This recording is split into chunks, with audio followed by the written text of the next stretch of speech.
Welcome to today's explainer. We're going to tackle a topic that, let's be honest, usually sends property owners into an absolute tailspin: water damage.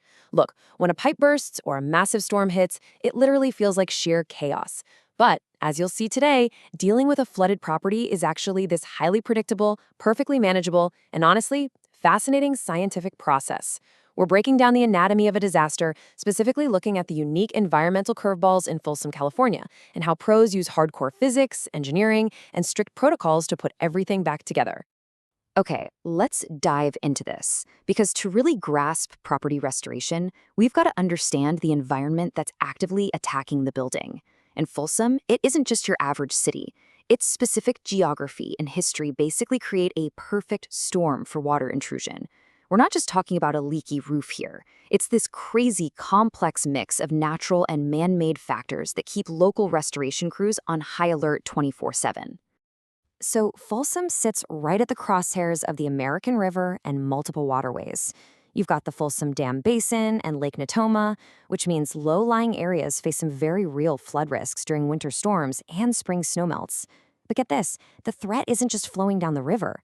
It's literally right under your feet. The area is totally notorious for these clay-heavy soils. They swell up massively when wet and shrink when they dry out. That creates this constant hydraulic pressure that can literally crack concrete slab foundations right down the middle.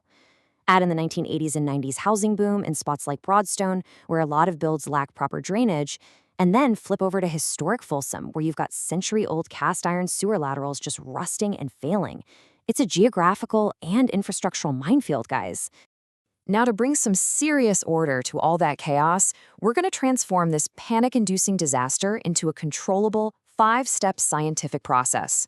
We'll cover Folsom's unique flood risks, the first 60 minutes, the three categories of water, the science of drying, and finally, reconstruction and insurance.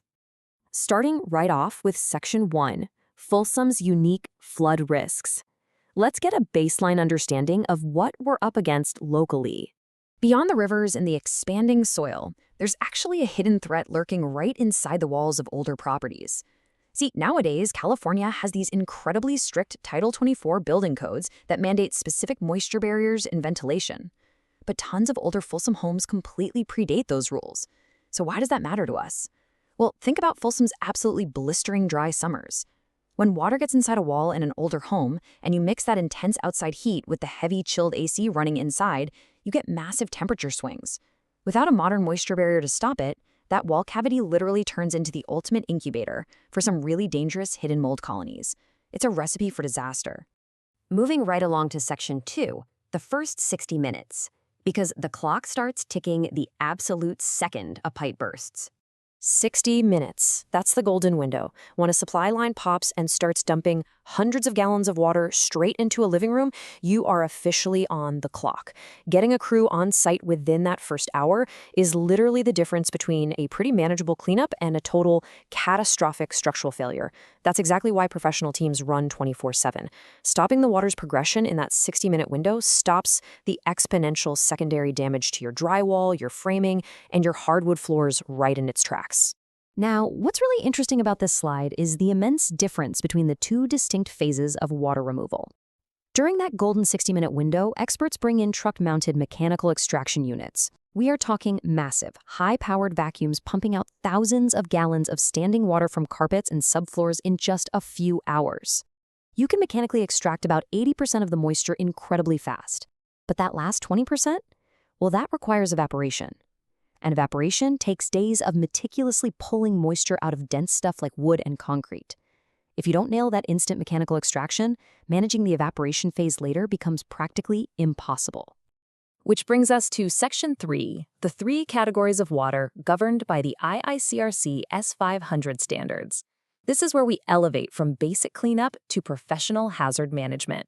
So, the Institute of Inspection, Cleaning, and Restoration Certification, or IICRC, uses this S500 standard to sort water into three very strict categories. Category 1 is clean water. Think of a fresh water supply line bursting. Simple enough. Category 2 steps it up to gray water. This has some biological or chemical grossness to it, like a washing machine overflowing. But Category 3, that is black water. We are talking raw sewage backing up from those failing old cast iron pipes, or highly contaminated storm floodwater. And let me tell you, the restoration response radically changes depending on which level of contamination you've got on your hands. And I really cannot overstate this. Treating Category 3 black water with the same casual grab-a-mop approach as a clean water spill is incredibly dangerous. You simply cannot just mop up raw sewage and point a box fan at it. Black water carries massive health hazards and heavy liability. It requires full-blown hazmat protocols. We're talking technicians in full protective gear, ripping out porous materials that just cannot be saved, blasting the area with hospital-grade EPA-registered antimicrobials, and running heavy-duty HEPA air scrubbers to kill off airborne pathogens. This is a highly regulated health and safety operation, no joke. Okay, let's shift our focus to Section 4, the science of drying. This is where we look at the fascinating, unseen physics happening right inside your walls. So the crucial point is this deeply scientific concept called psychrometrics.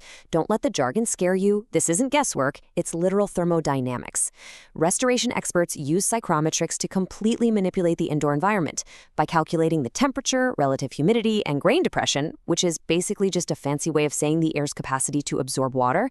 They create a very specific vapor pressure difference between the soaking wet wood framing and the dry air around it. This difference acts like a giant invisible magnet. It safely and effectively draws that deep, trapped moisture right out of the structural framing and into the air, where massive industrial dehumidifiers can suck it right up. All of this intense science builds into a very methodical, three-step protocol that adheres strictly to those S500 standards we mentioned. Step 1 is that rapid emergency extraction. Step 2 is the structural drying and daily monitoring, using cool tech like thermal imaging cameras and moisture meters. And Step 3 is verification and clearance. And hitting this balance, it is absolutely critical. If you use the wrong calculations and over-dry the space, your beautiful hardwood floors and structural beams will literally crack and split apart.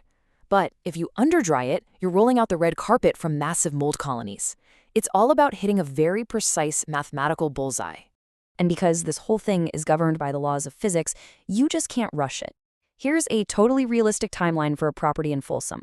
Day 1 is all about extraction. Days 2 through 6, that's continuous structural drying and monitoring, tweaking those commercial dehumidifiers and air movers every single day. Finally, around days 3 through 7, you're verifying that the moisture content actually matches the unaffected areas of the home. Setting expectations here is key. Rushing this timeline, like, say, turning off the machines just because the carpet feels dry, is literally the #1 cause of catastrophic secondary mold damage that ends up ruining homes weeks later. You absolutely have to let the physics of evaporation do its thing. Finally, we arrive at Section 5, reconstruction and insurance. Let's talk about how the property actually gets put back together, and more importantly, how it gets paid for. So, now that the property is scientifically dry, a pro restoration team doesn't just save your house, they actually save your wallet through meticulous documentation. Every single day, technicians are logging detailed moisture maps and taking tons of photos. Why? Because when it is time to rebuild, they use all this hard data to prove the exact scope of the loss to the insurance adjuster.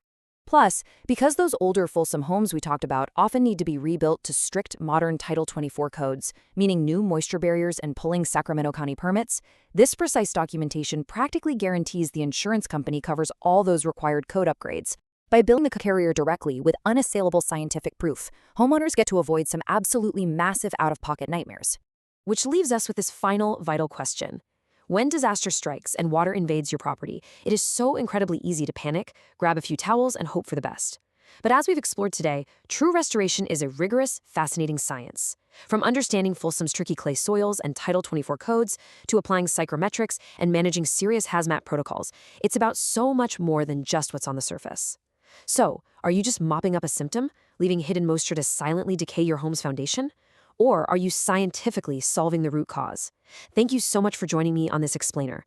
Keep learning, stay curious, and I'll see you on the next one.